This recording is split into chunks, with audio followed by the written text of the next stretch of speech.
الرحمن علم القرآن خلق الإنسان علمه البيان الشمس والقمر بحسبان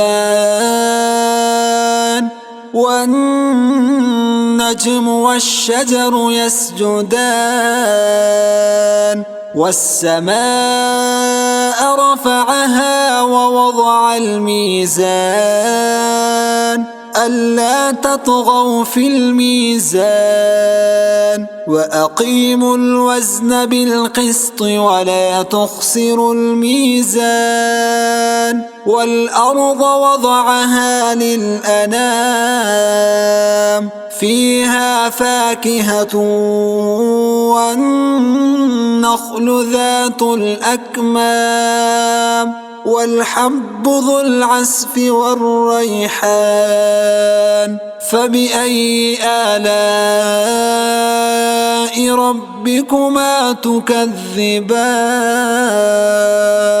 خلق الإنسان من صلصال كالفخار وخلق الجان من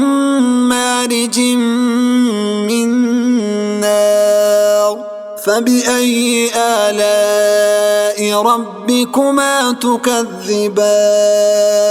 رب المشرقين ورب المغربين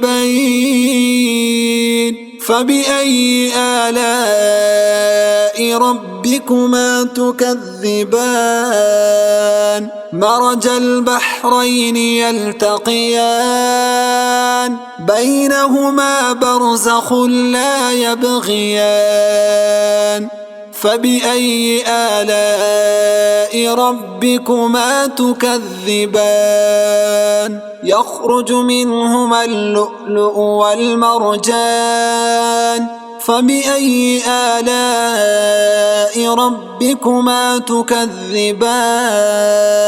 وله الجوار المنشآت في البحر كالأعلام فبأي آلاء ربكما تكذبان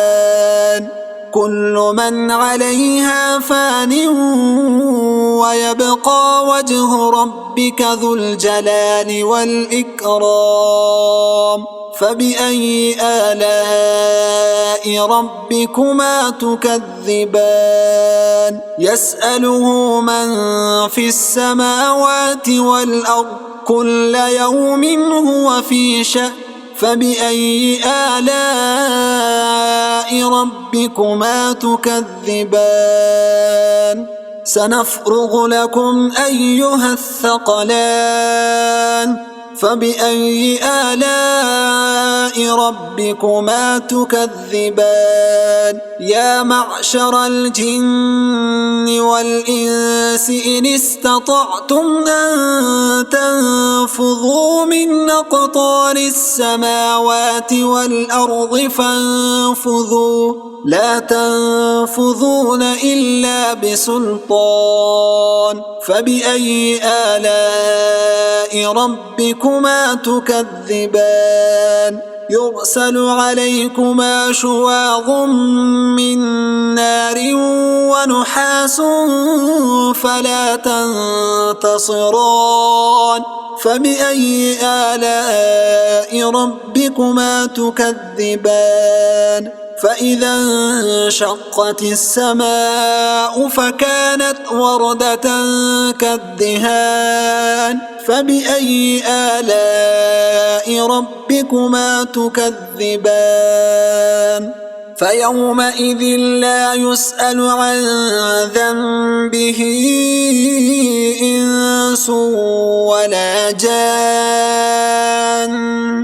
فبأي آلاء ربكما تكذبان يعرف المجرمون بسيماهم فيؤخذ بالنواصي والأقدام فبأي آلاء ربكما تكذبان هذه جهنم التي يكذب بها المجرمون يطوفون بينها وبين حميم آن فبأي آلاء ربكما تكذبان ولمن خاف مقام ربه جنتان فبأي آلاء ربكما تكذبان ذواتا أفنان فبأي آلاء ربكما تكذبان فيهما عينان تجريان فبأي آلاء ربكما تكذبان فيهما من كل فاكهة زوجان فبأي آلاء ربكما تكذبان متكئين على فرش بطائنها من استبرق وجنى الجنتين دان فبأي آلاء ربكما تكذبان فيهن قاصرات الطرف لم يطمثهن إنس قبلهم ولا جان